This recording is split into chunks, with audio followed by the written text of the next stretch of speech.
Parmi les agriculteurs, justement, de plus en plus préconisent un retour à la technique ancestrale de l'agroforesterie.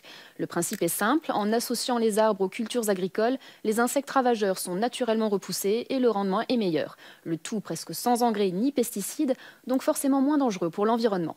Reportage à Montpellier dans le laboratoire en plein air de l'INRA, signé Richard Bonnet. À 2 pas du Pic Saint-Loup, au nord de Montpellier, une parcelle d'agroforesterie. Depuis 20 ans, l'INRA, l'Institut national de la recherche agronomique, travaille ici sur l'adaptation de cette technique ancestrale à l'agriculture d'aujourd'hui. Son maître d'œuvre, c'est cet homme, Christian Duprat. Il a tout simplement rappelé au monde agricole que faire revenir les arbres au milieu des cultures est salutaire. Vous voyez que là, nous sommes en hiver, les arbres n'ont pas de feuilles, la culture, la céréale profite du soleil. S'il n'y avait pas la culture, le soleil ne serait pas utilisé.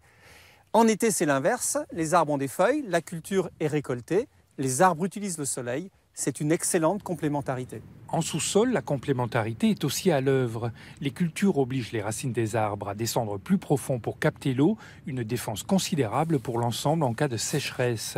Enfin, l'arrivée des arbres dans les cultures s'accompagne d'un retour de la biodiversité. C'est notamment lié à la ligne au pied des arbres, où il y a toute une végétation qui n'est absolument pas présente dans les parcelles agricoles.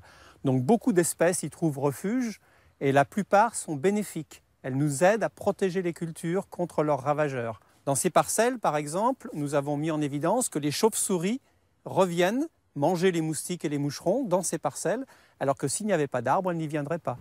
Pour les agriculteurs qui exploitent ces parcelles de l'INRA, cette expérience avec ses hauts et ses bas est globalement positive. On a des années où on perd 10% de rendement, mais des années avec beaucoup de chaleur et tout ça, les arbres nous font un microclimat et on gagne 5-10 quintaux par rapport à des cultures à côté. L'agroforesterie fonctionne avec la quasi-totalité des cultures, y compris avec la vigne. Mais c'est surtout pour le bio qui bannit l'utilisation des engrais chimiques et pesticides que le tandem arbre-culture fait des merveilles. On cultive ces choux sous des noyers. L'arbre sécrète un insecticide léger qui s'appelle la juglone. Cet insecticide léger va influer sur les insectes ravageurs du chou, comme la pyrrhide, comme la punaise. Voilà. Et donc, ça va plus ou moins les dissuader de venir sur cette plante-là. Il y a des fois quelques dégâts, c'est évident. Mais c'est sans commune mesure avec une parcelle où il y aurait, mettons, je sais pas moi, 30 hectares de choux.